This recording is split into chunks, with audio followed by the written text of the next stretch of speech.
जब भी आप किसी बंदे से ट्रेडिंग से रिगार्डिंग कुछ पूछते हैं ना, तो वो एक बंदा आपको जो एक मोस्ट कॉमन एडवाइस आपको देता है, वो आपको ये कहता है कि यार पहले मार्केट को प्रॉपर तरीके से समझो।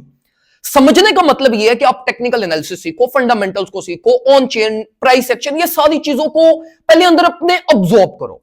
अब देखो, बहुत सारे लोग ये समझते हैं कि अगर हम टेक्निकल एनालिसिस सीखेंगे, फंडामेंटल सीखेंगे, तो हम प्राइस प्रिडिक्शंस करेंगे जो प्रॉपरली 100% हमारी वर्कआउट होंगी और कोई बीच में चेंज ऑफ प्लान नहीं होगा। और ये आप लोगों की अल्टीमेटली मिसकंसेप्शन होती है।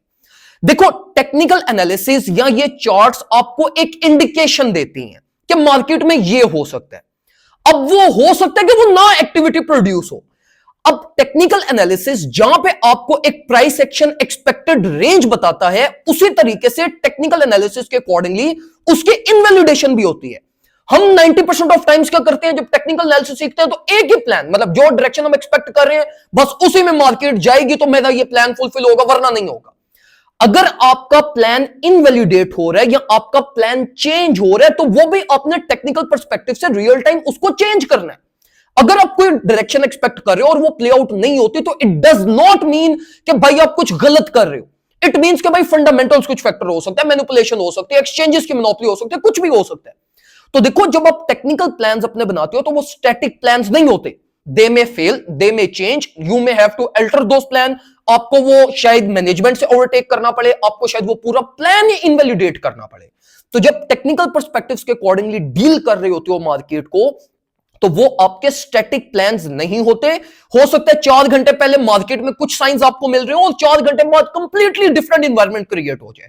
तो फिर जैसे इंवायरमेंट क्रिएट होगी, जैसे प्लान्स चेंज होंगे, आपने भी उसके अकॉर्डिंगली अपना ट्रेडिंग स्टाइल, अपने प्लान्स वगैरह को चेंज करते हुए मार्केट को अडॉप्ट करना है।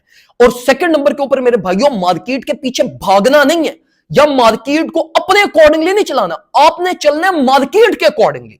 मार्केट अगर आपको बुलिश साइंस दे रही है, अब बुलिशनेस एक्सपेक्ट करोगे। मार्केट आपको बिरिश साइंस दे रही है, अब बिरिशनेस एक्सपेक्ट करोगे। अक्सर औकात ये होगा, मार्केट आपको बुलिश साइंस दिखा के डंप कर जाएगी, इन केसेस में आपके स्टॉप लॉस हिट हो जाएंगे। अक्सर औकात मार्केट आपको बिरिश साइंस दिखा के पंप कर जाएगी, आपका स्टॉप लॉस हिट हो जाएगा। तो इन चीजों के बीच में रहते हुए ही आपने प्ले आउट करना है। तब ही जाके आप अल्टीमेटली, जब आपके रिस्क मैनेज होते हैं, ईच एंड एवरीथिंग आपके कंट्रोल्ड एनवायरनमेंट में होती है, तो अल्टीमेटली आप आहिस्ता आहिस्ता प्रॉफिटेबल होते हो, आपके लॉसेस कम होते हैं और आपको अल्टीमेटली ग्रोथ मिलती है। तो देखो मेरे भाइयों, मोस्ट इंपॉर्टेंट चीज ये है कि आपको कोर नॉलेज हो। ये घिसे पीटे पैटर्न्स और इन चीजों की तरफ आपने नहीं जाना। आपने फ्लो ऑफ मनी सीखना है, आपने मार्केट के स्ट्रक्चर्स को समझना है, आपने ऑन चेन डाटा को समझना है, आपने मार्केट के बॉटम्स को, रिवर्सल्स को एज पर फ्लो ऑफ मनी कैसे आइडेंटिफाई किया जाता है, ये चीजें आपने प्रॉपर तरीके से सीखनी है। अगर ये चीजें आप प्रॉपर कोर फंक्शनैलिटीज अगर आप ये टेक्निकल्स की सीख लेते हो, तो ट्रस्ट में मेरे भाइयों, ये सवाल ही पैदा नहीं होता कि मार्केट आपको डैमेज कर जाए। आप टेम्परेरी तो स्ट्रक हो सकते हो, लेकिन over the period of time market आपको ग्रेजुअली, स्लोली, जब आप अपने प्लान्स पे स्टैटिक रहते हो, अपनी मैनेजमेंट पे स्टैटिक रहते हो, आपके रिस्क कंट्रोल्ड एनवायरनमेंट में होते हैं, तो अल्टीमेटली आप विद टाइम प्रॉफिट्स जनरेट करते ही करते हो। दुआ में मुझे याद रखिएगा, अपना ख्याल रखें। अल्लाह हाफिज।